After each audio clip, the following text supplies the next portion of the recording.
Have you ever set out to do a task that it seemed impossibly difficult? August 1914, Sir Ernest Shackleton left Plymouth, England, for a mission that was said to be humanly impossible, to be the first to cross the continent of Antarctica. And so it took years of planning and preparation, and eventually he and his crew of 27 set sail on their ship they called the Endurance. And they sailed ambitiously into a complete disaster. I mean, even though Sir Ernest Shackleton, he knew what to expect. In fact, on his previous journey, he set the record to be closest to the South Pole, and for that journey, King Edward VII knighted him. That's why he was Sir Ernest Shackleton. So he knew what he was going into, but by December 1914, they set sail in August, but by December, they were trapped in the ice of the Weddell Sea. And then a few months later, by January, they were completely frozen in place. And so this crew of 27, most of that year of 1915, they spent on the ship, climbing down the sides of the ship with ice picks, trying to free the ship from the ice. It was backbreaking work, and it produced no results. And then by October, finally, they gave up, because the freezing sea started to crush the ship's hull, and it was no longer seaworthy. And so in a moment, their mission changed. They abandoned ship, and they realized that what was impossibly difficult was not going to happen. Sometimes ministry feels like this. It feels like we're sailing ambitiously towards an impossibly difficult task. Ministry is difficult. You know, I don't know how much you've gotten into trying to serve God or trying to do what He's calling you to or being part of a team, but I will just tell you, I've been in full-time vocational ministry, meaning it's my full-time job, for almost 20 years now, at least 15. And I've realized that it is painful, it is difficult, it's not for the faint of heart. I think back to when we first felt called to be part of this church. I lived in Texas, and I felt like God was calling us to start a church in San Marcos, which seemed like an impossibly difficult task.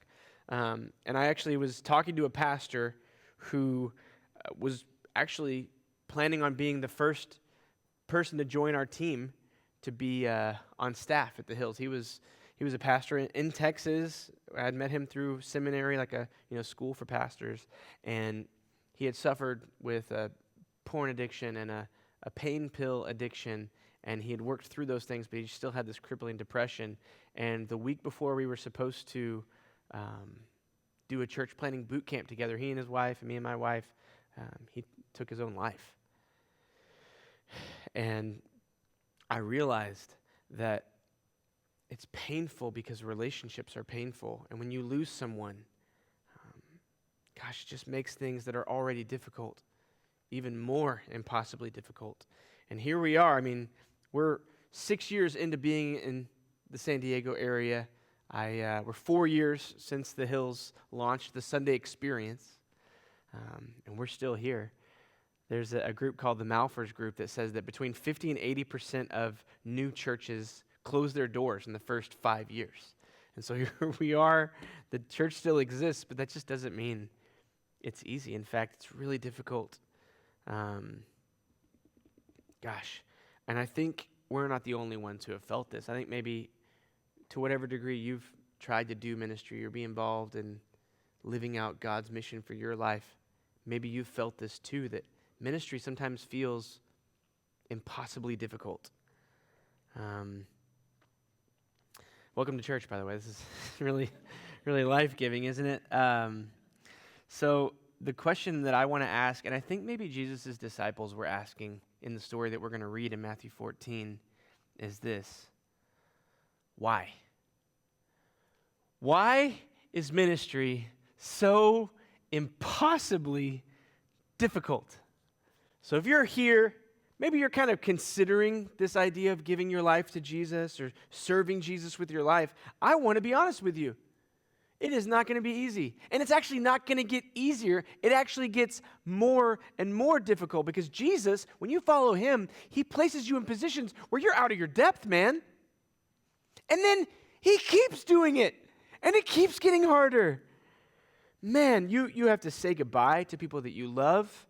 Sometimes it's bad, like they're hurt and they leave, or sometimes there's a break in relationship. And even when it's good and you're supportive of the person who's feeling called to go do what God's calling you to do, whenever there's a break in relationship or paths diverging or differing visions, it's just painful. We've said goodbye to a lot of people. That's the one thing that I think maybe no one prepared me for in church planning, is having to say goodbye to so many people who have become like family to me and my family. And so, Jesus, we find him in Matthew 14 in this just gut-wrenching, heartbreaking place where someone who was his partner in ministry, someone who baptized Jesus, who he'd known all of his life, someone who was actually his cousin, John the Baptist, had been in prison most of Jesus' ministry. So Jesus didn't get to spend time with him. And then he finds out that there is just this brutal thing that has happened where John the Baptist was killed, not just killed, but he was beheaded in a sadistic way. And that's where we find Jesus in Matthew 14. And I'm sure that the disciples had already been following Jesus enough to realize that it just feels impossibly difficult what they're trying to do. And every step following Jesus was another step outside of their comfort zone. And I'm sure it's the same for you and me. And so we're going to read this incredible story in Matthew 14 where Jesus and his disciples work through this feeling and see Jesus do something amazing. So Matthew 14, we're going to skip to verse 13. It says, when Jesus heard what had happened about John the Baptist, he withdrew by boat privately to a solitary place. Hearing of this, the crowds followed him on foot from the towns. When Jesus landed and saw a large crowd, he had compassion on them and healed their sick. So we find Jesus in this low point. He's completely depleted. He's in mourning. And he tries to get away, but he can't. Because they hear that he's going somewhere. They go around the other place. They find him. And Jesus can't stop doing ministry. Because he has compassion on the people. He feels for them. He sees these people who need healing. And I believe this was a difficult moment for Jesus in ministry. And so I think it's healthy for us to just say, you know what? We need to expect this. So for you and me who feel called to follow what God's calling us to do and be who he's calling us to be, let's just expect this. Expect ministry to be impossibly difficult. Don't expect the easy road. In other words, you're not doing it wrong. When it feels impossibly difficult, you're not messing it up. It's actually supposed to feel that way. It's kind of weird, right? Like, we know this conceptually that sacrifice is not a bad thing. It's a good thing. When you have to sacrifice, it's a good thing, right? Comfort is not our goal in ministry. But sometimes we operate like sacrifice is not a good thing and that comfort is our goal. But that's actually not the way of Jesus. Ministry is meant to be impossibly difficult. And so, like when you're part of what we're doing at the Hills, we're just going to expect God to work. Even when the sound system doesn't work, or even when people leave, or even when things just seem to get messed up and there's conflict, relational conflict, and we're just going to expect this. We're going to expect it to be impossibly difficult. So when you plan a ministry thing, let's say you want to invite your neighbors over and show them the love of Jesus and cook a great meal, just expect that God is going to work and it's going to be impossibly difficult. There's going to be complications. When there's a relationship God's calling you into to pour into somebody, expect it to be difficult. Don't expect it to be easy. It's not supposed to be easy. Ministry is expected to be impossibly difficult. And so God knows this, and he works even when things go wrong. And I think that if you put yourself in the position of the disciples, it rocked their world. Some of them were John's disciples before they were Jesus' disciples. And this man they loved, John the Baptist, Jesus' cousin, another rabbi who's close to their rabbi, being beheaded. I think they started to fear, is this going to happen to Jesus? Or, you know what, is this going to happen to me? It just feels crushing. And they don't have many resources already, and now they're losing allies. And so another thing that you can expect, which is just as hard to expect and maybe even more painful, is that you can expect relationships to come and go. If you think about the life and ministry of Jesus, his closest ally in ministry beheaded right in the middle of the story. A lot of people that came to meet with Jesus, they heard how hard it was to follow him, and then they left because they couldn't do it. Expect relationships to come and go. The reason ministry is difficult is because relationships are difficult. We have conflict, paths diverge. And then even the people that we love, eventually a lot of them will go to heaven, just like John the Baptist did. And then things will become more complicated because there will be problems that we cannot fix. And that's exactly what we're about to read about in Matthew 14. This is what happens to them in verse 15. As evening approached, we got a problem. The disciples came to Jesus. This is a remote place. It's already getting late. Send the crowds away so they can go to the villages and buy themselves some food. A legitimate request. And Jesus answered, they don't need to go away. You give them something to eat. Does anybody else hear like a little bit of crankiness in Jesus' voice? You give them something to eat. I don't know, maybe not. But they have this problem, and they tell Jesus about the problem. And I kind of think he puts the problem back on them. He said, you guys got to feed the people. But doesn't he know how limited their resources were? And that was before Judas started stealing from the purse. And so now they have no way to feed the crowd. And it's almost like Jesus wants them to feel the impossible weight of ministry. And I think some of us in the room can kind of relate. It's almost like Jesus wants me to feel this impossible weight of ministry. Have you ever felt called to do something that you know you couldn't do? I have. Have you ever tried to do the thing that you feel like God's calling you to do that you know you can't do? It's impossibly difficult. We're supposed to feel the weight somehow. I don't like it. And so here's what they do. They kind of evaluate what they have. Verse 17. We have here only 5 loaves of bread and 2 fish. They answered. Bring them here to me, he said. So they had to do an inventory of what they had.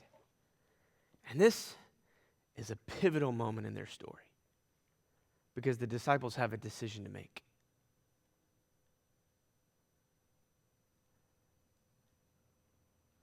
Are they willing to give up the only food they have?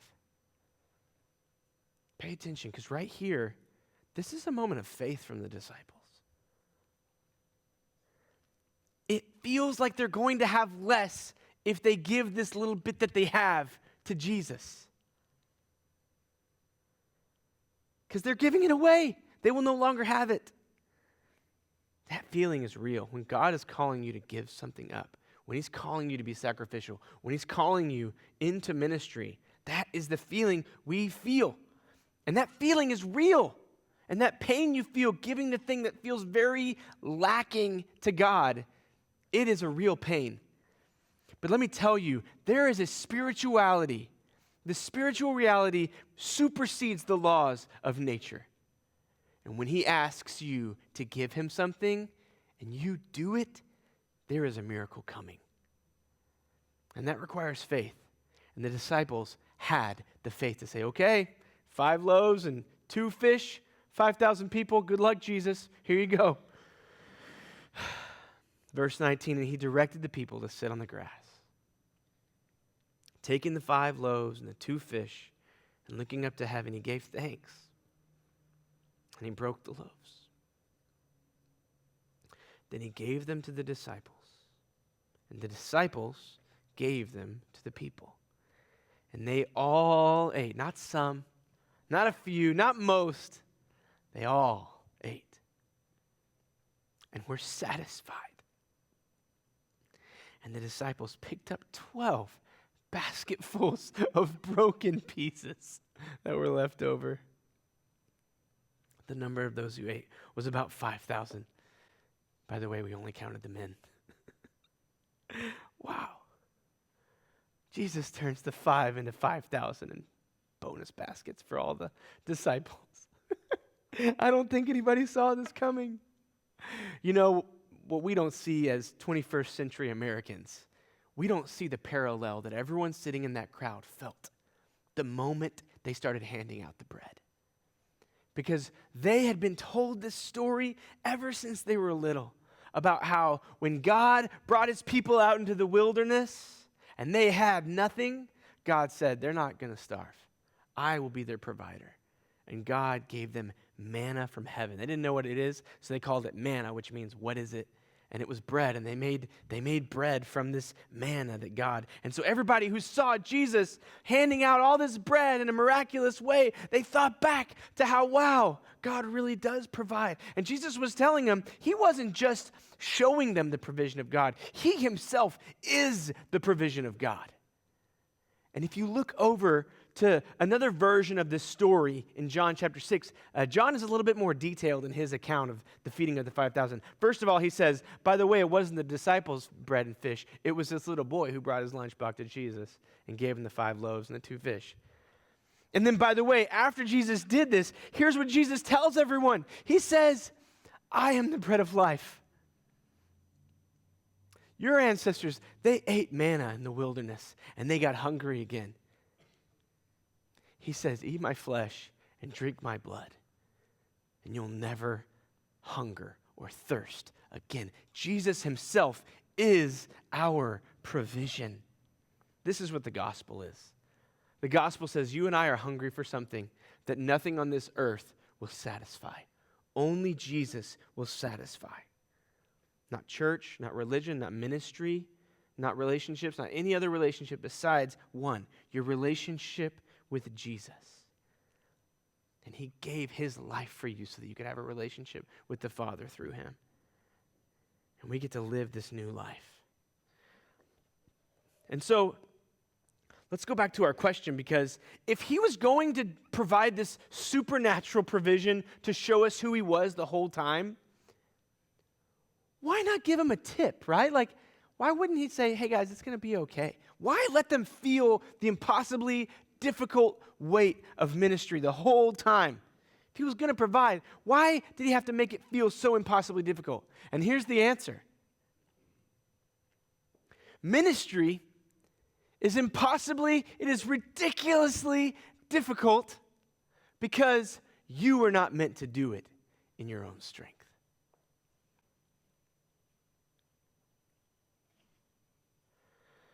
Ministry is impossibly difficult. It is ridiculously difficult because you were not meant to do it in your own strength. Jesus as provider, Jesus as the one who satisfies, it's not just meant to be a theoretical thing. It's something we're supposed to feel and experience and walk in. And it requires faith and it requires grit.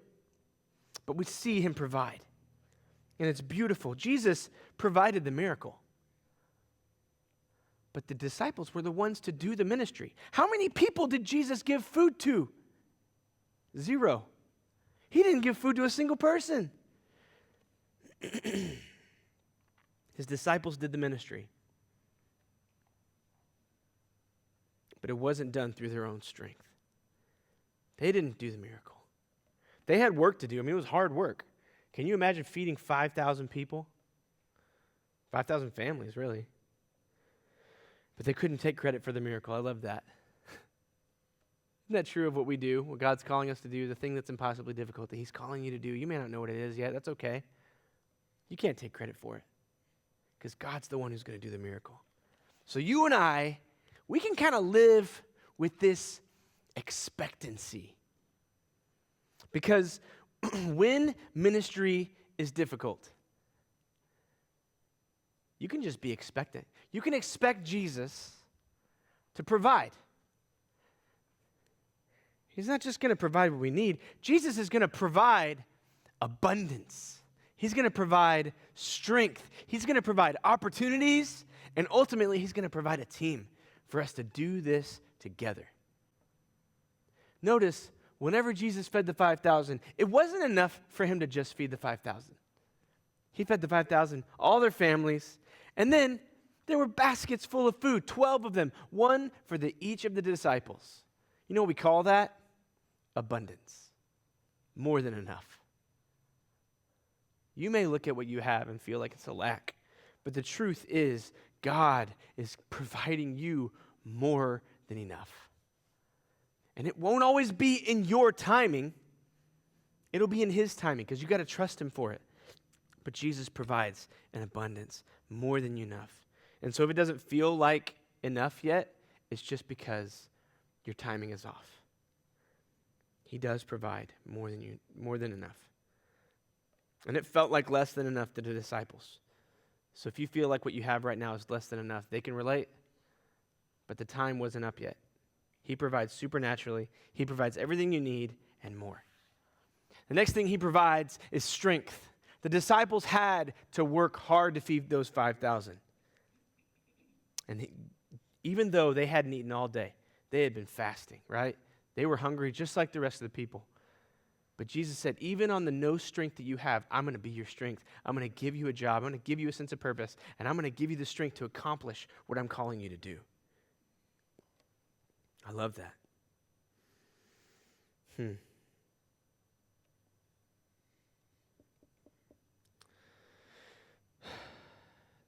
So, he gives you abundance, strength. He provides opportunities. Situations where he is allowing you to be his hands, his feet. Don't miss these opportunities. Because when you do, you miss a sense of purpose in your life. The disciples could have said no to handing out the food.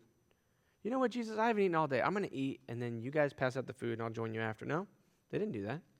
They said, all right, I'm in.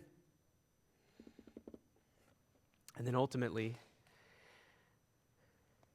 Jesus provides a team. You're not in it alone. Do you notice how the disciples functioned as a team? They had groups of people sitting in different parts of the field, and they all worked together to get the bread and the fish from Jesus, and they collected all the leftovers. This is awesome because one of the things Jesus provides for you is that it's not just you. That's why we're here, man. Jesus provides a team. This is our last essential. We've been on this journey, and I've loved it. We've been talking about relational discipleship.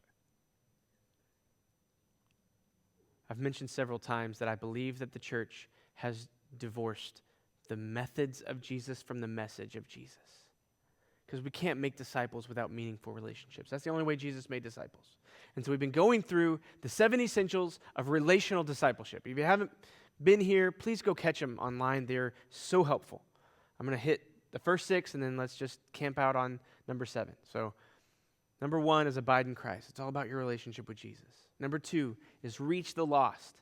The purpose of Jesus is to seek and save the lost, and when we follow him, his purpose becomes our purpose. Number 3 is to connect the unconnected. Your life is like a Lego. You were made for connected. Every single person you interact with is looking for connection. Number 4 is chase strays. I mentioned that's probably the hardest one because you're going to alienate people. You're going to do it wrong. You're going to need to really figure out the nuance to chasing people. But God's calling you to chase strays if we're going to live out relational discipleship. Number 5 is shepherd to spiritual maturity. So we don't just gather people and say we believe in Jesus and stay spiritual infants. No, we actually grow. We learn to eat solid food from the Word of God, become spiritual children. Then we learn to serve. We think outside of ourselves. We become spiritual young adults. And then we learn how to make disciples, not just be disciples and say, you know what? I'm a spiritual parent now. I'm going to have eyes and ears and the heart of a parent that wants to shepherd someone to be spiritually mature. By the way, spiritual maturity is just spiritual parenthood.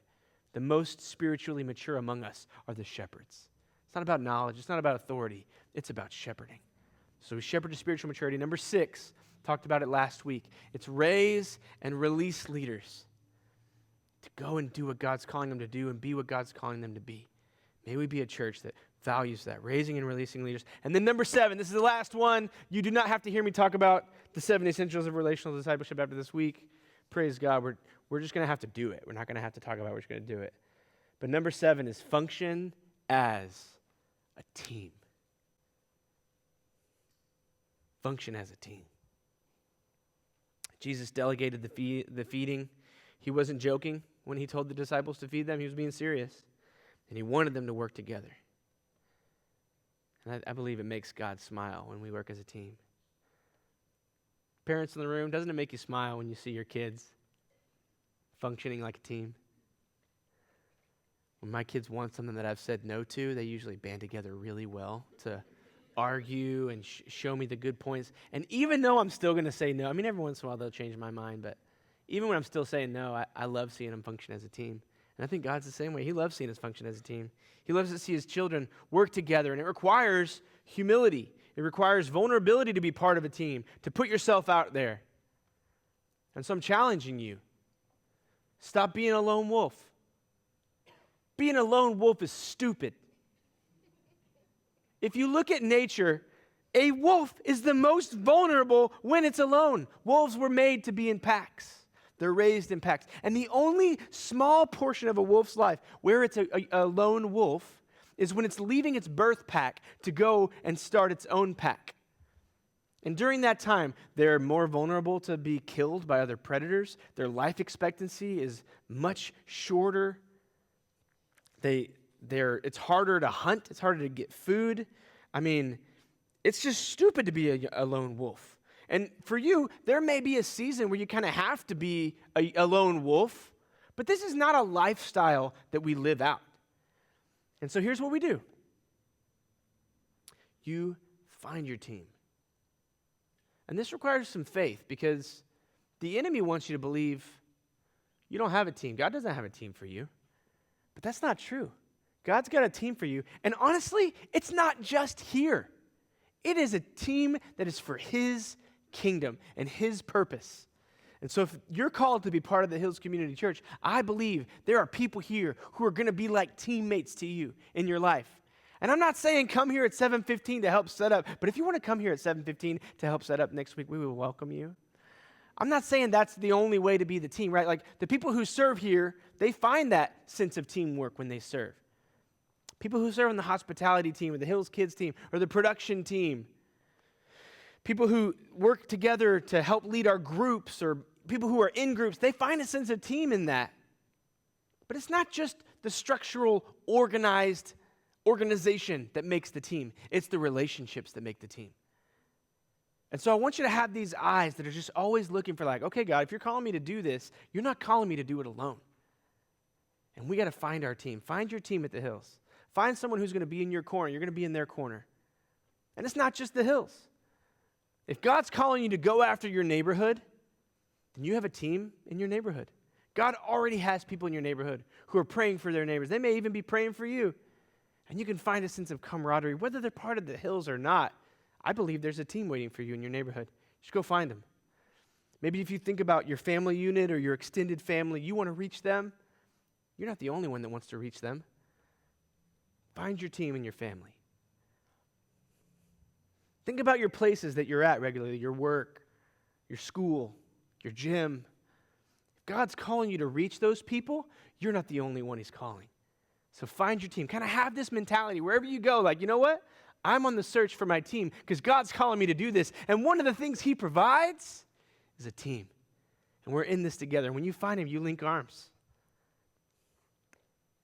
You link arms. And I used to think that the team that God's calling me to be on was really just people who were part of this local expression of the church, the Hills Community Church. And I was wrong. God doesn't see a separation between the Hills and other churches. You know how many churches there are in San Marcos? One. He sees one church in San Marcos. And so God has a team for you. You know, another lie that I think the enemy tries to get us to believe about ministry is that you can't rely on people because eventually they will let you down.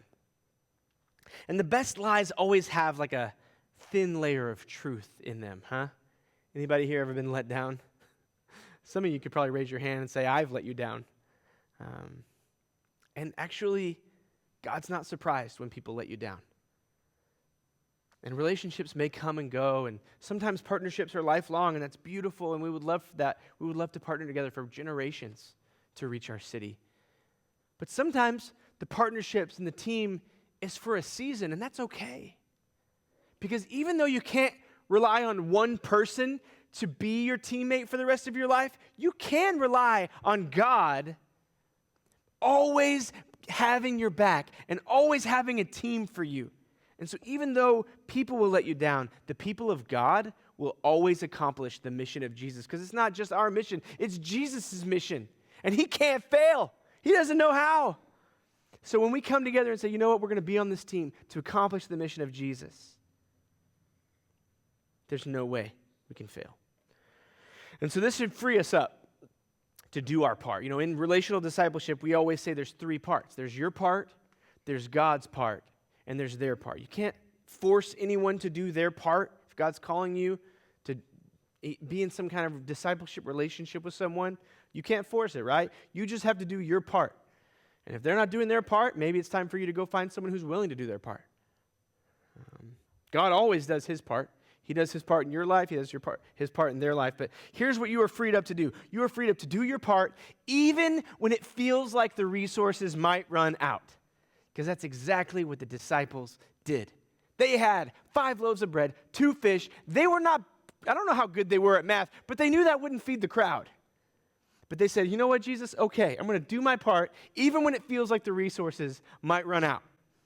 And for you, there's really practical ways you can do your part right here at the Hills. It's giving, it's serving, and it's walking in obedience. You may say, you know what, I'm not sure about giving. Money is tight right now. Okay, money is tight right now. But abundance from Jesus is on the way. And so that should free you up to say, you know what, God? Whatever you're calling me to give, I'm going to give it. And I'm not trying to coerce anyone to give. I'm just saying, for your good, to be part of this team, you need to give. Somebody might walk out and leave today. That's okay. Giving is actually good for your participation in what God is calling us to do as a church. Some of you say, man, I don't really have the energy to serve. It's a lot. You know, we're a set-up, tear-down church. There's chairs we got to stack every week. There's, kids we got to help train up in the ways of Jesus every week. I'm kind of tired. I got a lot going on. Okay. Even when the resources feel like they're not enough, do your part. Even when you feel like, I'm not going to be able to follow this through, if you take that step of obedience, God meets you. And you find out that Jesus is your provision. The disciples did their part. They put their yes on the table even when they felt like they weren't going to be able to follow it through because they knew they couldn't feed all those people. And then Jesus did the miracle. And so whether you feel like you're holding back, maybe you feel like you've been burnt before. I relate. I've been burnt by relationships, by ministry. God's calling us to follow their example and give your best yes to Jesus. And then what we do is we find unity in the calling of Jesus. And so the cool thing about what God is calling you to, and you, and you, and you, and me, and my family, and everybody who's part of the Hills, what God is calling us to is a unified calling. It's not like you got this and I got this and we got, no, God has provided a vision for us to live out as a church. And man, if you haven't really heard about our culture at the Hills, I love the culture that God's given us because I feel like I didn't come up with it. I really do feel like it's from the Lord. And so I'm going to hit some of the things on our culture really quickly this morning, but if you want to really know, I want you to come October 5th, 2 weeks from today, 8:15 a.m. in that courtyard. We're going to have Discover the Hills. And our staff's going to be teaching through our mission, our vision, and our values. And those are aligning things. Those are unifying things. Because the truth is, we can find unity in the calling of Jesus. So the first part of unity is like we're going the same place. And that's what our vision is. Our vision is a picture of where we're going, a destination. And it's very simple. It's every neighborhood. It's supposed to be relational, right? So our vision at the Hills is to carry the mission of Jesus into every neighborhood. So if you wonder where we're going, where is the Hills going? We're going to every neighborhood. And it's bigger than anything we can accomplish on our own because it's not just meant to be the vision of the Hills. The vision is bigger than the Hills. Our mission is how we get there. Our mission is what we're doing every day. And our mission is to lead anyone and everyone into a life-changing relationship with Jesus. Because there's a lot of things we could do, but if we can lead someone into a life-changing relationship with Jesus, that's the most important thing. We don't count attendance or giving as our most important numbers. You know what we count? Stories of life change. And Jesus is changing my life, and I hope he's changing your life. I want him to. And there's people who haven't experienced this yet, and God is going to use you to live out the mission that he's called our church, and we can unify around that. We are leaders. We are called to lead anyone and everyone into a life-changing relationship with Jesus. This Christmas, it's going to be a weird series, but I'm teaching through our mission statement this Christmas. And by the end of the year, if you hang with us at the Hills, you're going to know what our mission is. Because Christmas has a mission. Sounds kind of weird. That's unifying, right? And our values are kind of things that we make as almost like they're guardrails that keep us from deviating too far from our mission or not seeing our vision as where we're going. Here's our values. Our values are we expand the kingdom of Jesus. No one is disqualified from being used by God. We do the most generous thing. We are willing to risk being known. And we fight for relationship. And that's what today is all about. When you're on a team, you got to fight for relationship. This is who we are as a team. And I hope maybe that God will call you to stop just going to church and call you up to being part of it, to being part of the team, to functioning like a team. Because this is not the game. Sunday is not, if we're a team, this is not the game. This is a meeting. This is a team meeting. We celebrate wins. We make a plan for the next week. And you know what the game is? The game is your life. And you're not meant to do it alone. You got teammates here and outside of here. God has a team for you.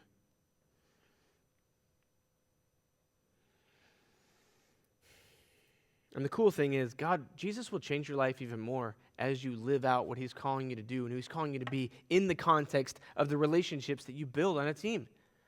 And so today, you might need to just join a team at the Hills. That might be a really great next step for you. Stop saying you want Jesus to change your life and take a step towards it. Here's how you can commit. You can commit to being part of the community. Just showing up regularly. Being here regular, it makes it easier to build relationships. And that's really the point of us being here regularly, is that we have meaningful relationships. So if you're someone who comes to the Hills sometimes, you go to another church sometimes, I understand there's a lot of cool churches around here, but I would challenge you, be a part of one. Don't just attend. Don't see yourself as a consumer. See yourself as a contributor.